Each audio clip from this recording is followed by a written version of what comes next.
iespējas vairāk un izbaudīt, tā viņi saka, noķert vasaras pilnbriedā. Vēl jau arī mamma viņa esot, un tas ir diezgan arī pamatīgs darbiņš, ko grūti savienot ar darbu mājās šo dzīvi.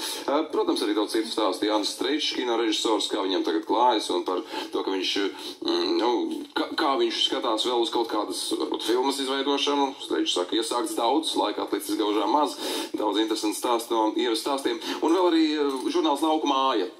Lauku mājā savukārt mēs varam paskatīties uz vecmāmiņu šiku. Es nezināju šādu stilu, bet tiešām tas esot pretstatā steigas kultūrai, tāds gandrīz vai par kultu pasludināts interjeru iekārtojums, ko apzīmē kā granny chic, jeb vecmāmiņu šika iekārtojums. Un tad šeit arī skaidrot 10 soļi, kā var iekārtot pareizi un ar gaumi tos mājas interjerā, lai tas iztiktos svaigi, stilīgi un mūsdienīgi. Piemēram, tekstils, kā interjera karalis, arī krāsas daudz dažādas varot jaukt kopā, no ziedu rakstiem nekautrēties, mēbeles nokrāsot.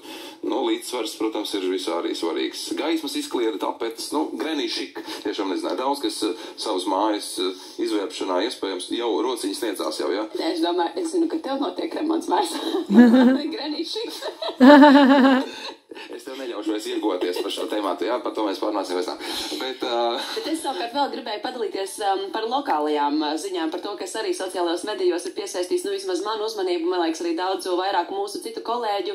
Mēs par dziesmu un deju svētkiem daudz runājam šajā nedēļā. Protams, ka tas prasa ārkārtīgi liels pūles, smags darbs, ir, jādejo, visi jāievēro grafika un tā tālāk. Bet dejotāji prot izbaudīt katru mīļu mirkli, un šeit es vēlos uzslavēt savus mīļos Uguntiņu, tautdeja ansamblis Uguntiņa. Šeit viņi vakar bērnu ģērbtuvēs, kas ir ierīkotas Daugavas stadiona ledus hallē. Šeit viņi ir izmantojuši mirklīti, lai izbaudītu vienkārši kopā būšanu un svētku noskaņu un uzdejojuši vienkārši tāpat savam priekam. Vai mēs... Tā mūzika svarīga. Jā, mūziku mēs arī varam uzlikt, lūdzu, paklausīties.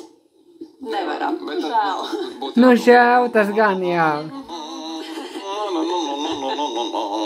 Tur ir Genovē apakšā. Jā, tas nozīmē Žoržs Siksnis izpildītais skaņdarbs visas paudzes vieno un ieklīna. Jā, šī dziesma patiesībā Uguntiņai ir ārkārtīgi mīļa un visās ballītēs tā vienmēr skan un vienmēr visi šādi dejo. Un starp citu ar Uguntiņu mēs vēl, ne mēs, bet mūsu kolēģi Ilsa Skutra vēl šī raidījuma gaitā tiksies šorīt. Labi iet kopā!